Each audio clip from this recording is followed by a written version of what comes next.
우리 마태복음 13장 우리 18절로부터 23절 씨 뿌린 자의 비유를 통하여서 저희들에게 주시는 하나님의 말씀을 함께 살펴보기를 원합니다. 제가 먼저 18절 읽습니다. 그런즉 씨 뿌리는 비유를 들으라. 아무나 천국 말씀을 듣고 깨닫지 못할 때는 악한 자가 와서 그 마음에 뿌려진 것을 빼앗나니 이는 곧 길가에 뿌려진 자요 돌밭에 뿌려졌다는 것은 말씀을 듣고 즉시 기쁨으로 받되 그 속에 뿌리가 없어 잠시 견디다가 말씀으로 말미암아 환난이나 박해가 일어날 때에는 곧 넘어지는 자요 가시떨기에 뿌려졌다는 것은 말씀을 들으나 세상의 염려와 재물의 유혹에 말씀이 막혀 결실하지 못하는 자요 좋은 땅에 뿌려졌다는 것은 말씀을 듣고 깨닫는 자니 결실하여 어떤 것은 100배, 어떤 것은 60배, 어떤 것은 30배가 되느니라 하시더라. 아멘. 여기 형님 누님들이 많이 계시지만 이런 말을 해서 죄송하지만 제가 나이를 들어가면서 나이가 든다라고 생각되어진 게 뭐냐면 젊었을 때는 안 하던 병을 앓기 시작했어요. 그 중에 하나가 알러지 비염이 제가 지난주부터 고생을 심하게 해가지고 오늘 아침에도 약을 먹을까 안 먹을까 생각하다가 아침에 안 되겠다 싶어서 약을 하나를 먹었습니다. 그래서 아시죠? 제가 오늘 설교 속에 해롱해롱 하는 거는 저의 실력의 문제가 아니라 이 약기운의 문제라는 것들을 여러분 꼭 기억해 주시길 바라고 이것을 저의 실력으로 해석하지 않기를 거듭 부탁드리겠습니다. 제가 예수님의 비유, 복음서에 나온 예수님의 비유를 살펴보니까 한 39개 정도의 비유가 나와 있더라고요. 그래서 그 39개를 다 할 수는 없을 것 같고 그 39개 중에서 몇 개를 발췌하여서 이제 설교를 해볼까 하는데 글쎄요 몇 개가 되어질까요? 이미 2개를 했고 오늘 3개째인데 몇 개를 할지 모르겠지만 한 달, 2달 정도 예수님의 비유를 선택하여서 우리 함께 살펴보길 원하고 그래서 우리들에게 주시는 은혜가 무엇인지를 그 비유 속에서 함께 살피고 난 후에 사도행전으로 넘어가도록 하겠습니다. 우리가 아는 것처럼 성경은 한 권으로 되어진 책이지만 사실은 이 한 권 안에 몇 권이 들어가 있습니까? 성경은 모두 몇 권으로 되어져 있죠? 66권으로 되어져 있습니다. 신약과 구약으로 나뉘어지고 구약은 몇 권이죠?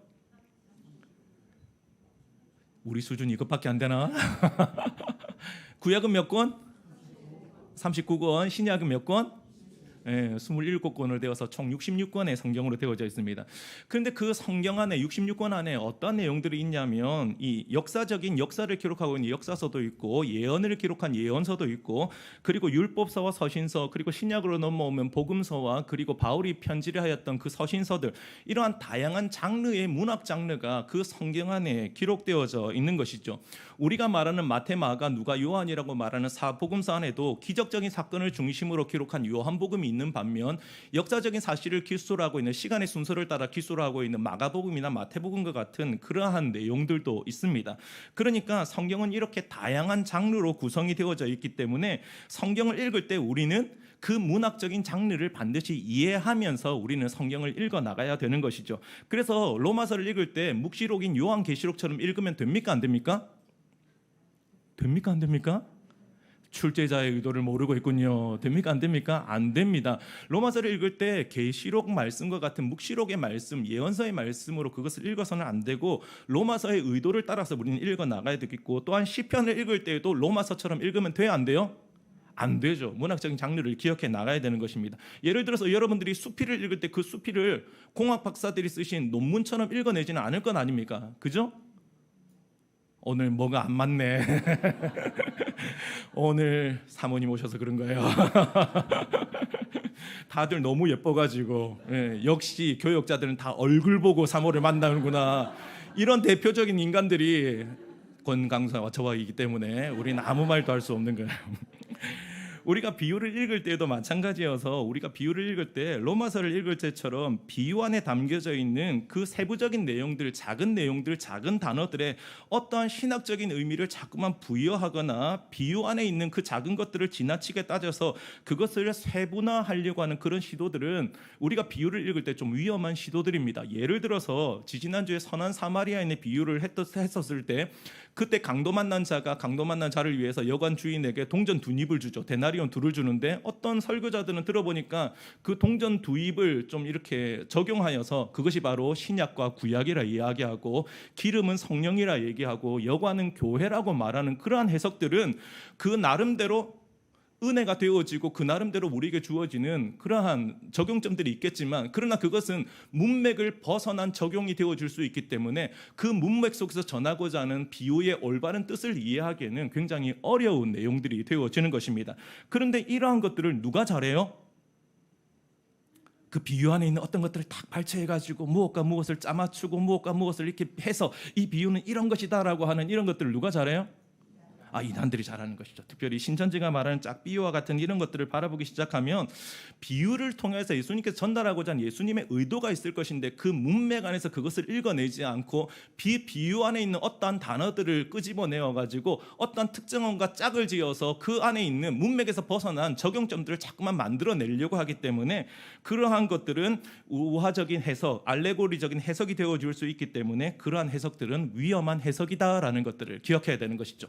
그래서 비유를 읽을 때는 첫 번째로 문맥 안에서 우리가 읽어내야 된다라고 하는 이 전제를 먼저 깔아야 되고, 두 번째, 비유라고 하는 것은 일반적으로 사람들에게 이해를 돕기 위하여서 복잡한 내용을 쉽게 설명하는 것이긴 하지만 때로는 이 비유라는 것들을 써서 특정한 사람들만 알도록 다른 사람들은 알아듣지 못하도록 하기 위한 목적으로 이 비유가 사용되어지기도 합니다. 예를 들어서 제가 예쁘나라고 부르는 사람이 있는데 제가 누구를 보고 예쁘나라고 부를까요? 들을 귀 있는 자들만 들을지어다. 여러분이 생각하는 그 사람 아닐 건데 여러분 좀 모르시잖아요. 제가 예쁘나라고 부르면 누구한테 전달하는 건지 모르잖아요. 그러니까 성륜입니다. 성륜이.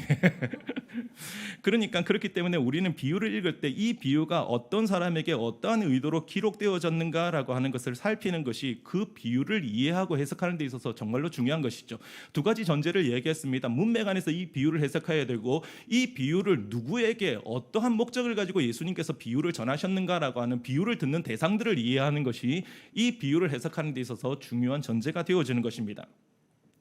그런 면에서 보자라고 한다면 제가 생각할 때 오늘의 이 비유, 우리들에게 너무나 유명한 씨 뿌린 자의 비유는 우리들이 모두가 다 알고 있는 유명한 비유임에도 불구하고 많은 성도들이 바른 의미와 신학적인 해석을 놓치고 있는 대표적인 비유 가운데 하나라고 생각이 되어집니다. 일반적으로 사람들이 생각하는 이 비유의 해석과 결론은 사람들의 마음에 어떠한 마음들이 있다라는 거예요? 돌짝밭과 같은 마음도 있고 가시밭과 같은 마음이 있고 길가와 같은 마음밭이 있는데, 그 복음이 마음밭에 떨어져 열매를 맺도록 하기 위해서는 여러분들 안에 있는 무엇을 제거해야 된다라고 우리가 배웠습니까? 우리들의 마음 안에 있는 그 돌과 가시들, 그리고 딱딱한 어떤 것들을 잘 기경해야만 된다.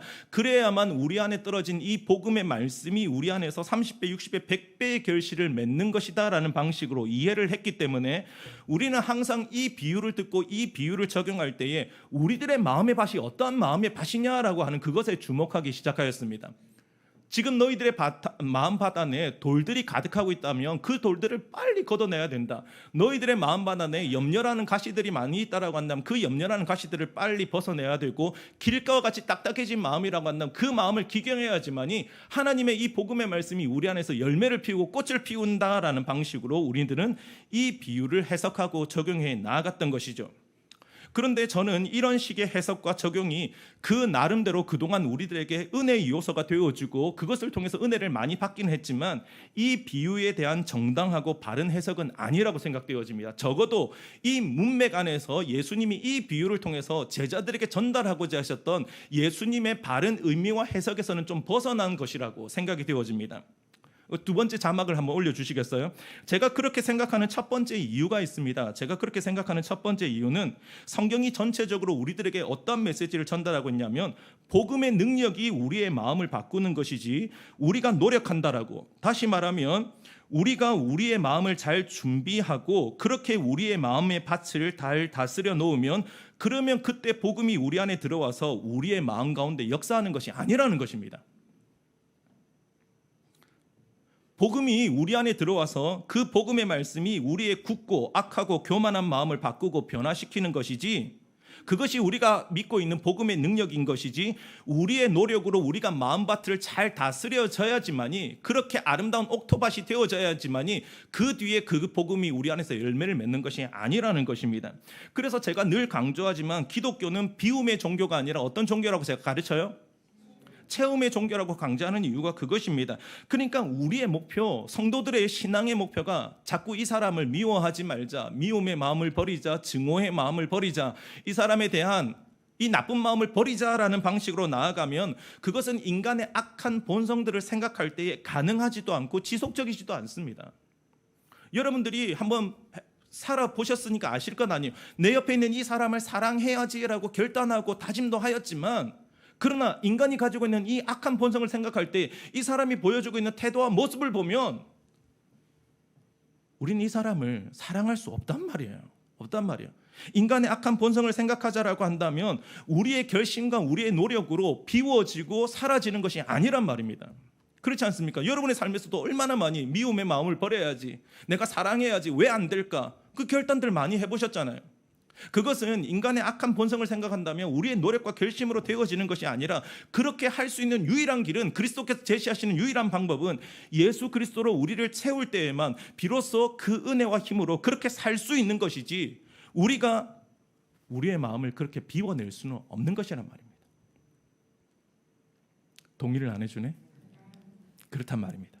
그렇기 때문에 저는 이 비유가 우리의 마음의 밭을 먼저 바꾸라, 그래야만 복음이 너희들 안에 100배, 60배, 30배 별치를 맺는다라고 하는 그 이야기를 하고 있는 것이 아니라고 생각되어지고, 세 번째 자막 좀 띄워주시겠어요? 제가 그렇게 생각하는 더 본질적인 문제 제기는, 만일 정말로 이 비유가 우리의 마음의 밭을 준비해야지만이, 그래야지 복음이 떨어져서 그 복음이 열매를 맺는 것이라고 이야기하신 것이라고 한다면, 예수님은 이 비유를 들었던 모든 사람들에게 이 비유의 의미가 어떤 의미인지를 설명해 주셨어야만 됩니다.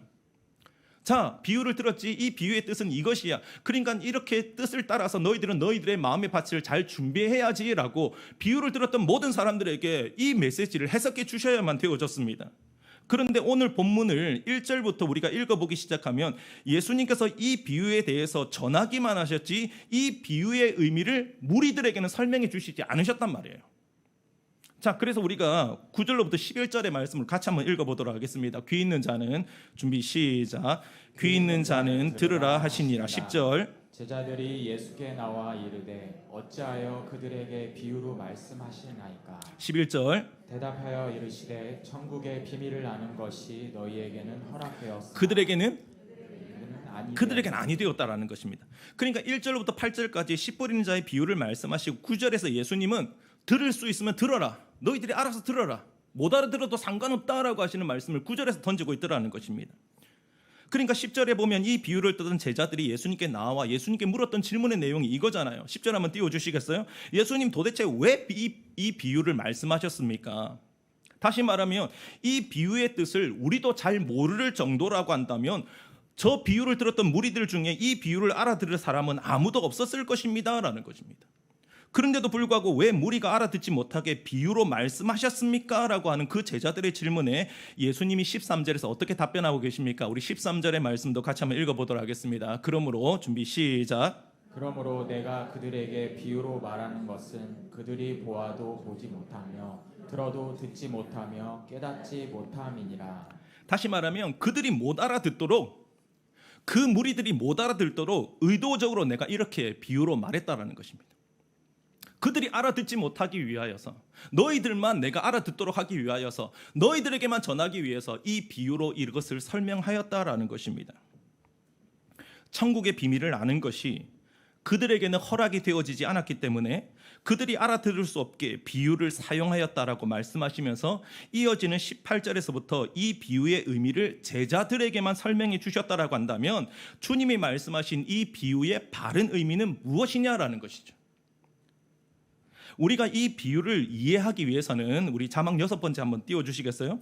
우리가 이 비유의 의미를 이해하기 위해서는 우리는 먼저 마태복음 13장, 이 비유가 쓰여지고 있는 마태복음 13장을 이해해야지만이 이 비유를 해석하는 데 도움을 받을 것 같습니다. 이런 마태복음 13장은 소위 별명이 있는데 천국장으로 불려지고 있습니다. 그래서 여러분들이 천국에 관하여서 예수님의 가르침을 좀 더 알고 싶으시다면 이 마태복음 13장을 깊이 읽어보시면 천국에 대한 이해들을 우리가 좀 더 가질 수 있을 것 같습니다. 예수님은 마태복음 13장에서 천국의 특징에 관해서 설명하시면서 제일 먼저 1절부터 23절까지 천국은 마치 농부가 씨를 뿌리는 것과 같아서 돌짝밭에도 떨어지고 가시밭에도 떨어지고 길가에도 떨어져서 다 죽어버리고 아무런 결실을 맺지 못하는 것 같아도 옥토에 뿌려지는 씨가 있어서 반드시 30배, 60배, 100배의 결실을 맺는 것처럼 하나님의 나라는 반드시 임하고 결실을 맺는 나라다라는 것들을 먼저 말씀하셨고, 이어지는 24절부터 30절까지의 말씀을 통하여서 알곡과 가라지가 함께 자라는 것 같지만 반드시 추수의 때에 가라지는 사라져버리고 알곡을 추수해 나아가는 것처럼 천국은 반드시 너희들에게 그렇게 임할 것이다 라는 방식으로 말씀을 전하셨고, 이어지는 31절로부터 32절의 말씀을 통하여서 천국은 마치 겨자씨와 같아서 처음에는 너희들이 보기엔 너무나도 작아서 도대체 저 작은 겨자씨를 통해서 어떠한 일들이 벌어질까 의심이 되어지기도 하겠지만, 그 작은 겨자씨가 자라나 새들이 깃들 만큼 큰 나무가 되어지는 것처럼 천국은 반드시 그러한 방식으로 너희들에게 임할 것이다 라고 말씀하셨고, 이어지는 33절에서 천국은 마치 가루 서말을 부풀게 한 누룩과 같아서 너희들이 보기에 도대체 저 거대한 가루 서말에 넣어진 저 작은 누룩이 과연 저 밀가루를 반죽시킬 수 있을까, 부풀게 할 수 있을까 의심이 되어지기도 하겠지만, 그 누룩이 진실하고 그 누룩이 올바른 누룩이라고 한다면 그 누룩은 아무리 작아도 반드시 그 가루 서말을 부풀게 할 수 있는 것처럼 천국은 그렇게 너희들 안에 임할 것이다 라는 방식으로 천국을 설명하셨습니다. 그렇다라고 한다면 마태복음 13장에서 말씀하신 이 비유들, 예수님 말씀하신 천국의 비유들의 공통된 특징이 있다라고 한다면 너희들의 보기에는 작아 보일 수 있고, 너희들이 보기에는 너무 미약해 보일 수 있고, 너희들이 보기에는 과연 저 겨자씨가 큰 나무가 될 수 있을까 의심이 되어지기도 하겠고, 너희들이 보기에는 저 누룩이 진짜 가루 서말을 부풀게 할 수 있을까 의심이 되어지기도 하겠지만, 결코 낙심하거나 결코 포기하거나 결코 의심하지 말라라는 것입니다. 왜? 하나님의 나라는 반드시 그렇게 너희들 안에 임하겠다라고 하는 이 약속을 마태복음 13장에서 예수님은 제자들에게 주고 있는 것이죠.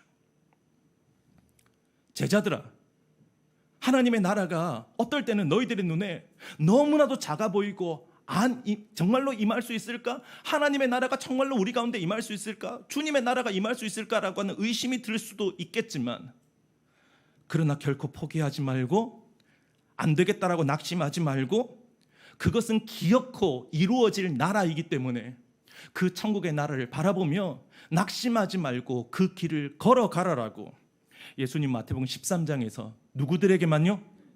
제자들에게만.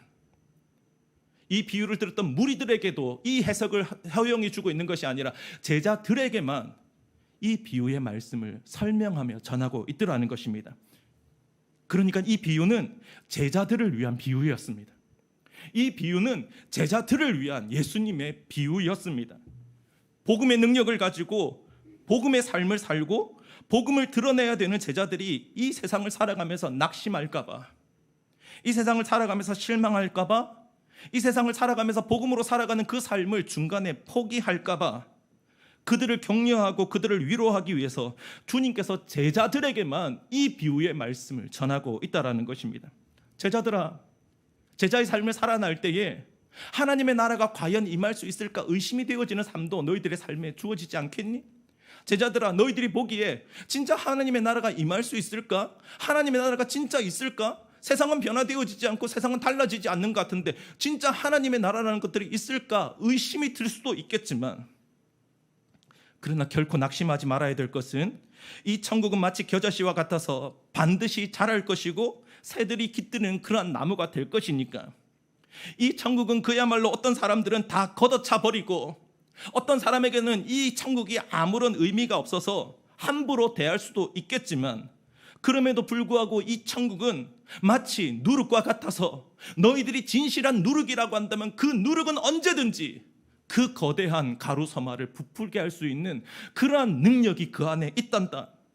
이 천국은 마치 밭에 감추인 보화와 같아서 그 어느 누구도 바꿀 수 없는 그러한 나라가 될 것이다.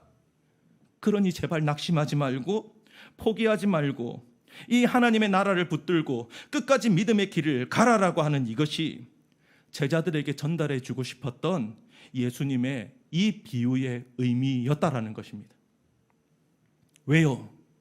이 세상을 보면 천국이 없는 것처럼 느껴지기도 한단 말입니다. 이 세상을 바라보면 진짜 천국이 있을까 의심이 되어지기도 한단 말이에요. 왜요? 믿는다라고 말하는 사람들을 바라보면 저 사람들은 천국이 있다라고 확신하는 사람들이니까 저들을 바라보면서 우리는 천국이 있구나라는 걸 분명히 느껴야 되는데, 천국이 있다라고 말하는 사람들이 살아가는 삶의 모습을 보더라도 나와 별로 다르지 않을 것 같단 말이에요. 여러분들 정말로 그걸 느끼십니까? 천국이 있다라고 말하는 사람들의 삶의 모습을 보면서 여러분들은 그 사람의 모습을 보니까 진짜 천국이 있구나라고 느껴지는 사람들을 여러분은 신앙생활 가운데 몇 사람이나 만나보셨습니까? 믿는다라고 말하는 사람들이 변화되지 않는 그 모습을 바라보면, 아니 나도 내 자신을 바라볼 때 나도 믿는다라고 말하면서도 불구하고 변하지 않고 있는 나의 모습을 바라보면 정말로 천국이 있는 것일까? 내가 천국이 있다라고 그냥 자기 최면에 걸려 있는 것은 아닐까? 놓여지고 있는 세상의 현실을 바라보면 마치 천국이 없는 것처럼 보여질 때가 많이 있단 말이에요.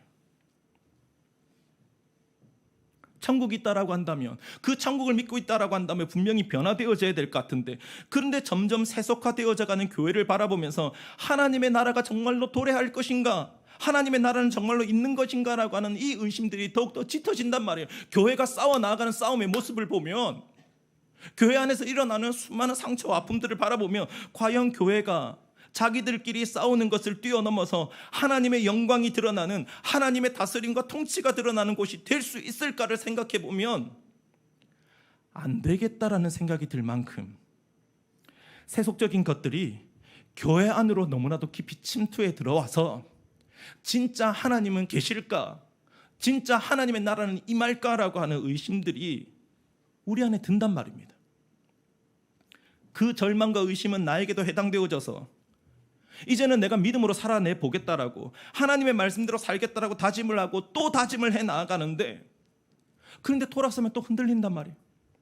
내가 이 사람을 사랑해야지 결단하고 이 문을 열고 나아갔는데 그 사람이 보여주는 모습을 보면 나의 결단이 흔들린단 말이에요.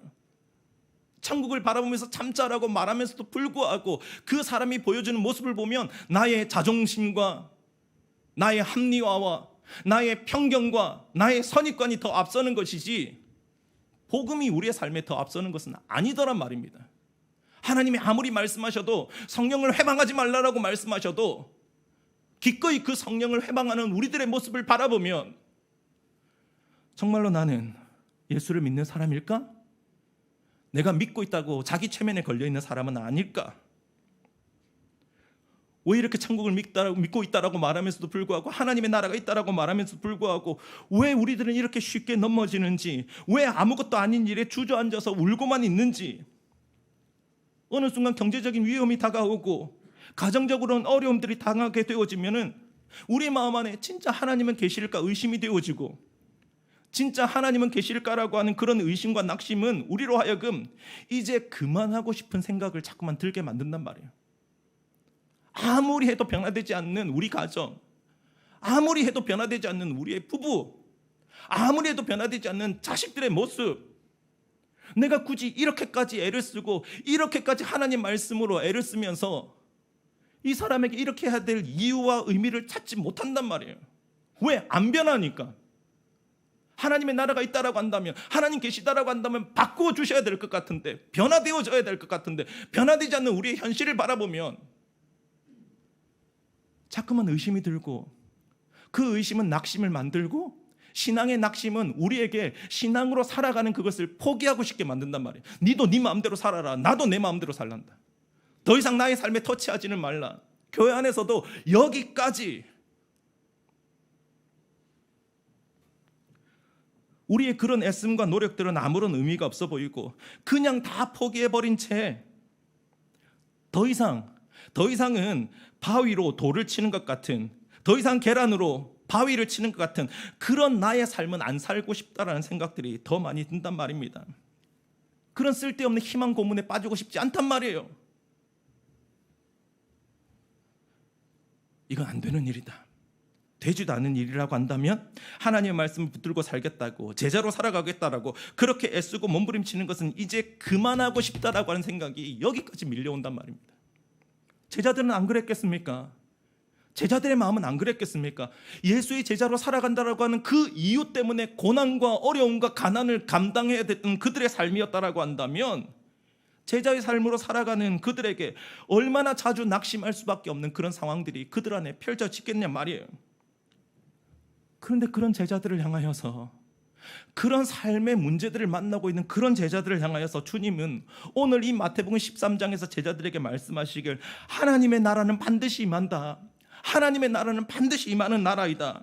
하나님의 나라는 반드시 임하는 나라일 거니까 비록 네가 보기에 겨자씨처럼 작아 보이고 네가 보기에 누룩처럼 아무것도 아닌 듯 보이고, 어떤 것은 돌짝밭에 떨어지고 어떤 것은 가시밭에 떨어지고 어떤 것은 길짝밭에 떨어져서 아무리 둘러봐도 사람들은 복음으로 열매 맺는 모습들이 없는 것 같아 보여도, 그러나 어떤 복음의 씨앗은 그 옥토밭에 떨어져서 30배, 60배, 100배의 결실을 맺게 하는 그 일들이 일어나는 것처럼 하나님의 나라는 반드시 임한다라는 것입니다.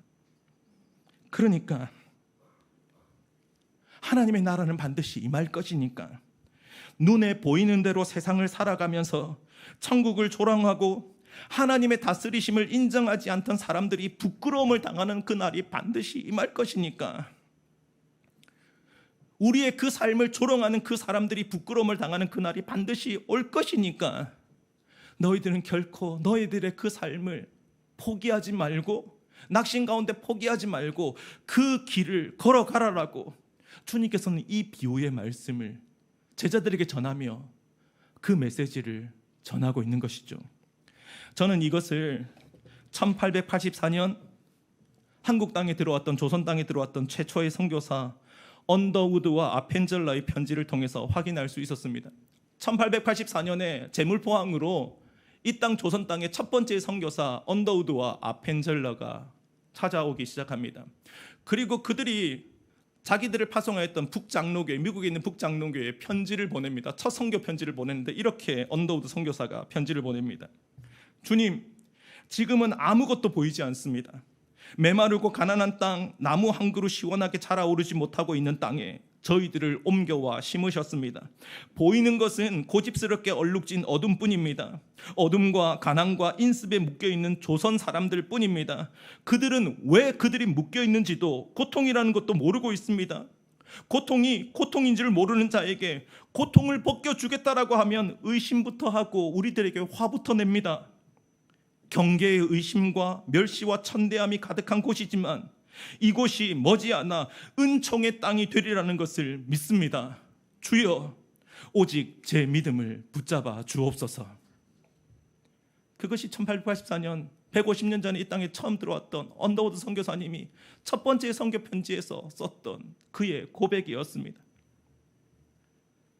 안 오는 것 같아 보이지만 선교사들의 그 수고와 땀이 헛된 것처럼 보여져도 그들이 이 땅 가운데서 흘렸던 그 수고와 그 땀과 그들이 흘렸던 그 피가 오늘 이 땅 가운데 누가 보더라도 부인할 수 없는, 새들이 깃들 수 있는 거대한 하나님의 복음의 나무를 아름답게 피워냈던 것처럼, 우리들이 보기에 중보의 기도가 아무런 의미가 없어 보이고 기도하면 무슨 소용이 있을까, 아무리 기도해도 기도하는 대로 되어지지 않는 그 모습을 보면서 우리가 이렇게 기도하는 것이 무슨 의미가 있어 보여서 기도하는 것을 포기하고 싶은 마음이 여기까지 올라오지만, 하나님은 여전히 지금도 그 기도를 통하여서, 하나님의 나라를 갈망하는 사람들의 그 기도를 통하여서 하나님은 사람들이 상상하지도 못하는 그 일들을 이루어 나아가고 계시고, 주님의 통치가 드러나는 교회의 회복을 위한 간절한 기대도 지금 말할 수 없는 조롱과 비판을 뚫고 반드시 그 꽃과 열매를 피우는 날이 있을 것이다라고 주님은 우리들에게 말씀하고 있는 것이죠. 그것이 확실하다면, 주님의 이 약속이 확실하다면 천국이 임하는 것이 확실하다라고 우리가 믿는다라고 한다면, 주님은 우리의 기도를 통해서 일하시는 주님이시고 오늘 우리의 수고를 통해서 하나님의 일하시는 분이시다라고 하는 이 주님을 우리가 확실하게 믿는다라고 한다면, 하나님의 나라가 임한다라고 하는 하나님의 승리가 확정되어졌다라고 한다면, 가장 안타까운 것은 중간에 우리가 고난을 당하는 것도 아니고 우리가 그 고난 때문에 넘어지는 것도 아니라, 하나님의 승리가 확정되어졌다라고 한다면 가장 안타까운 것은 낙심하여서 이 싸움 싸우기를 포기하는 사람들의 모습이 가장 안타까운 자의 모습이지 않겠습니까? 하나님이 이 승리를 우리에게 주신다라고 약속하고 계시는데, 그렇게 하나님의 나라가 임한다라고 약속하고 계시는데, 현재의 고난 때문에 장차 우리에게 주어질 승리가 무엇인지 알면서도 불구하고 낙심하여 포기한다라고 한다면, 그 사람의 모습이 바로 가장 안타까운 그리스도인의 모습이 아니겠습니까?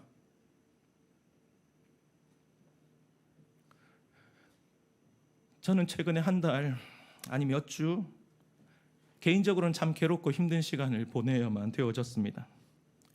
제 안에 있는 낙심은 교회를 처음 개척할 때에 6만여 개의 교회가 있지만 좀 세상과 다른 교회로 이 교회가 세워졌으면 좋겠다. 힘을 다해서 지난 6년, 어쩌면 제가 아내한테도 그랬어요. 근데 아내가 묻더라고요. 교회 불이 나면 누구 먼저 구출해 줄 거야? 제가 그랬어요.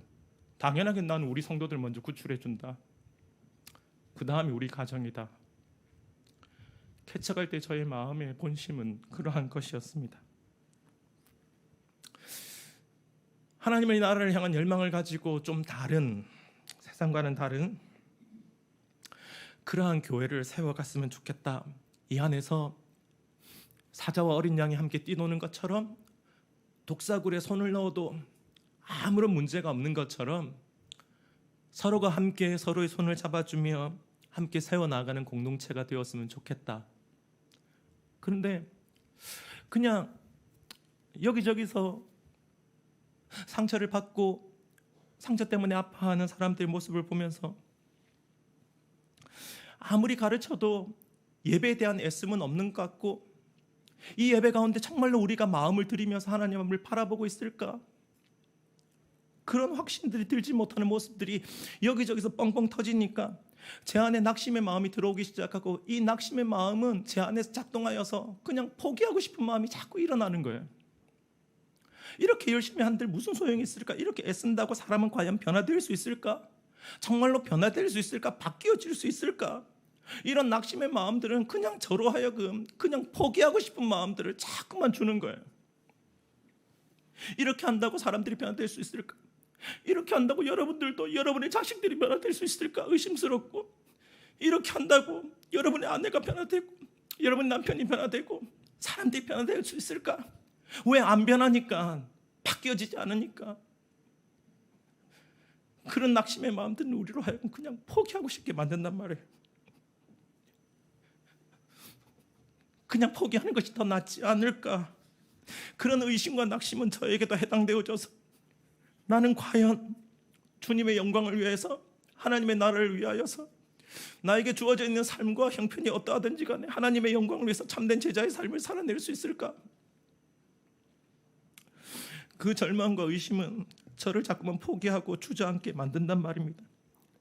그런데 오늘 이 비유의 설교를 준비해 나아가면서 주님은 낮아졌던 저의 마음과 낮아졌던 저의 자존감들을 주님께서는 이 말씀으로 위로해 주셨습니다.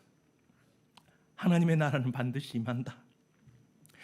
너가 보기에는 변화되지 않는 것 같고 여전한 것 같고 작아 보이고 초라해 보이지만 하나님의 나라는 반드시 임한다.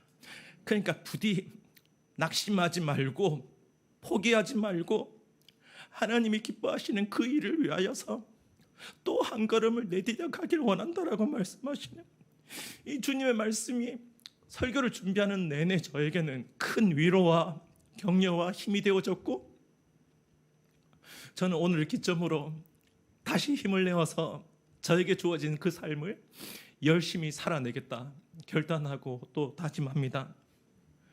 분명히 산도 넘어야 될 것이고 우리가 바다도 건너가야 될 때가 있을 것입니다. 오늘 여러분의 삶의 자리 안에서도 또 우리는 건너가야 될 산이 있을 것이고 바다가 있을 것입니다. 그런데 그것을 주의 말씀을 따라 그 바다를 건너고 그 산을 건너가리라 결단하는 저희들을 향하여서 오늘 주님께서 이 말씀을 통해서 약속하고 계십니다. 너희들의 수고가 결코 헛되지 않을 것이다. 너희들의 애씀이 결코 헛되지 않을 것이다. 그리고 기필코 그것은 열매를 맺을 것이다. 그렇게 주님께서 우리에게 약속하고 계시다라고 한다면 가장 안타까운 것은 지금 우리가 얼마나 수고해야 되는가, 지금 우리가 얼마나 고난을 당하고 있는 것이 아니라, 변하지 않는 우리의 현실이 아니라 그 싸움을 포기해버리고 낙심 가운데 놓아버리는 그 모습이 가장 안타까운 신자의 모습이라고 생각되어집니다.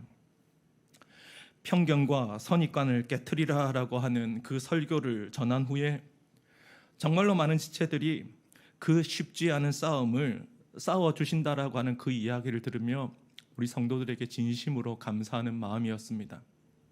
오랫동안 굳어진 우리의 편견을 깨는 것, 선입관을 깨는 것 참 쉽지 않은 일이겠지만 여러분, 하나님의 이 약속의 말씀을 붙잡고 주님께서 주시는 이 승리의 약속이 분명하다라고 한다면 이 싸움을 낙심 가운데 포기하지 않을 수 있기를 주님의 이름으로 축복드립니다.